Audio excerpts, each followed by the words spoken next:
Hello everyone, welcome back to my channel. আজকের video protein spa. তো তোমরা দেখতেই পাচ্ছ আমি ফ্লোরাঅ্যাক্টিভের মোরক্কোর গোল্ডেন প্লাসের স্পাটা করছি। তো স্পাটা তোমরা দেখলে বুঝতেই পারবে একটু অন্যরকম। নর্মাল স্পা আমাদের হোয়াইট কালারের হয়, এটা একটু ক্রিম কালারের। তো তোমরা দেখছো স্পায়ের কালারটাই পুরো চেঞ্জ। তো ক্লায়েন্টের হেয়ার তোমরা দেখলে খুবই ড্রাই হয়ে আছে। তো ও রেগুলার সুইমিং করে আর ক্লোরিন ওয়াটারের জন্য ওর চুলটা খুবই ড্রাই হয়ে যায়। তো ও আমাকে জিজ্ঞেস করেছিল যে কী করলে বেটার একদম ভালো রেজাল্ট পাওয়া যাবে আর সঙ্গে সঙ্গে দেখতে পাবো রেজাল্টটা। তো সেই জন্যই আমি এই স্পাটা সাজেস্ট করেছিলাম। এটা ড্রাই ড্যামেজ হেয়ারের জন্য খুব ভালো একটা স্পা। তো এই স্পাটা আমি গোড়ায় অ্যাপ্লাই করি না, শুধু লেন্থের পোর্শনে দিই, স্ক্যাল্পে কোনো রকমভাবে দিই না। যেটা মাসাজের সময় যায় সেটাই, আলাদা করে স্ক্যাল্পে কোনো স্পা দিই না।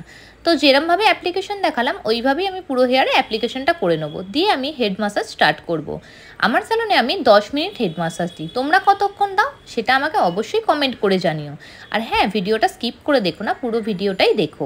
তোমাদের জন্যই ভিডিওটা, তোমাদের অনেক হেল্প হবে, সেই জন্যই ভিডিওগুলো করা। তোমরা যদি লাইভ সাবস্ক্রাইব না করো তাহলে আমাদেরও ভালো লাগে না রেগুলার কষ্ট করে ভিডিও বানাতে। তো তোমরা চেষ্টা করো সবাই যে ভিডিওটা দেখার সঙ্গে সঙ্গে লাইকটা করো আর সাবস্ক্রাইব করে রেখো, যাতে এরম ধরনের নতুন নতুন অনেক ভিডিও দেখতে পাও।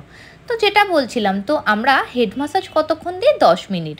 10 মিনিটের head massage enough. Head massage করলে কী হয়, আমাদের হেয়ারের ব্লাড সার্কুলেশন বেড়ে যায়। ব্লাড সার্কুলেশন বেড়ে গেলে হেয়ার রুটেরও খুব কাজ করে, আর তাতে আমাদের হেয়ার গ্রোথ খুব ফাস্ট হয়। আর এখনকার ব্যস্ততার জীবনে সবারই কিছু না কিছু টেনশান থাকে, তো সেই টেনশান স্ট্রেস থেকেও অনেকটা রিলিফ পাওয়া যায়। তো সেই জন্যই ব্লাড সার্কুলেশন দেওয়া হয়। তোমরা বুঝতেই পারছো, তো মাসাজের পরে ক্লায়েন্টের ফেসটা দেখলেও বোঝা যাচ্ছে ও কতটা রিল্যাক্স ফিল করছে।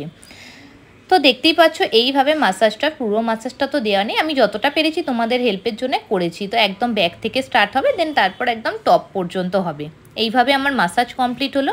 এবার আমি একটা সনিক মেশিন দিয়ে পুরো ক্রিমটাকে হেয়ারের মধ্যে পেনিট্রেট করে বসিয়ে দিচ্ছি। এটা হচ্ছে ম্যাট্রিক্সের অ্যালেন ট্রুম্যানের। এতে কি হয়, পুরো স্পা ক্রিমটা বা কোনো ক্রিমকে হেয়ারের মধ্যে পুরো পেনিট্রেট করে বসিয়ে দেওয়া হয়। তোমরা চাইলে এটা ইউজ করতে পারো, নাহলে ডাইরেক্ট স্পা আর স্টিমে চলে যেতে পারো। তো এরপরে দেখছো আমি স্টিম দিচ্ছি, যাতে আরও ভালোভাবে হেয়ারের মধ্যে ক্রিমটা পেনিট্রেট হয়। খুবই ড্রাই ছিল হেয়ারটা, সেই জন্যে। তো আমি স্টিমটা একদম হ্যান্ডে দিচ্ছি, কেননা আমি চাইনি যে স্ক্যাল্পে দিতে। স্ক্যাল্পটা খুব ভালো, একদম নর্মাল স্ক্যাল্প ছিল, সেই জন্য আমি স্ক্যাল্পে সেইভাবে স্টিম দিইনি, যতটা যাচ্ছে। বাকি আমি পুরো হাতের সাহায্যে স্টিমটা দেওয়ার চেষ্টা করছি, যাতে লেন্থের পোর্শন পুরো স্টিমটা পায় আর ভালোভাবে অ্যাবজর্ব করে ক্রিমটা, পেনিট্রেটটা খুব ভালো হয়।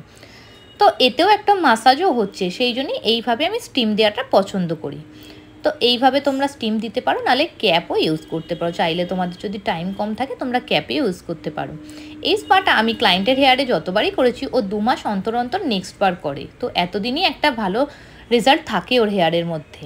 তো দেখতেই পাচ্ছ আমি হাতে মাল্টিপ্লাই করে করে পুরো এটা দেওয়ার পর স্টিমটা, দেন আমি ব্যাক সাইড থেকে আরেকবার দিয়ে দিলাম। এখন আমি এর মধ্যে একটা বাটারফ্লাই হেয়ার কাট করেই দিয়েছিলাম। ওর একটা হেয়ার কাটও নেওয়ার ছিল, সেই জন্য একটা বাটারফ্লাই হেয়ার কাট করেছি। তো তোমরা দেখতে পাচ্ছ হেয়ারটা কতটা সফট হয়ে গেছে, মানে হাত দিলেও ফিল করলেও বোঝা যাচ্ছে যে একটা সফট হেয়ার পুরো। তো তোমরা এই স্পাটা করে দেখতে পারো। এটা ফ্লোরাঅ্যাক্টিভ ব্র্যান্ডের থাকে, গোল্ডেন প্লাস স্পা। তোমরা এটা একবার করো। তোমরা যারাই স্যালনে করবে আমাকে অবশ্যই একটা রিভিউ দিও যে তোমাদের করে কেমন লাগলো স্পাটা। আমার তো খুব ভালো লাগে, প্রোটিন স্পা হিসেবে খুব ভালো এটা। তো দেখতেই পাচ্ছ এর সাথে একটা কাটিংও করে দিয়েছি। এটা বাটারফ্লাই হেয়ার কাট। তোমরা যদি বাটারফ্লাই হেয়ার কাটের কোনো ভিডিও দেখতে চাও আমাকে কমেন্ট সেকশনে জানিও, আমি অবশ্যই চেষ্টা করব তোমাদের জন্য ভিডিও আনার। তো আজকের ভিডিও তোমাদের কেমন লাগলো অবশ্য যদি ভালো লাগে নিশ্চয়ই কমেন্ট করে জানিও। আর নেক্সট তোমরা কী কী ভিডিও দেখতে চাও সেটাও আমাকে কমেন্টে জানিও। তো আজকের মতো ভিডিওটা এখানেই শেষ করছি। আর হেয়ারটা আমি ফিল করছি, তোমরাও বুঝতে পারছো যে হেয়ারটা কতটা সফট। আজকের ভিডিও এখানেই শেষ করছি। তো আজকের মতো টাটা।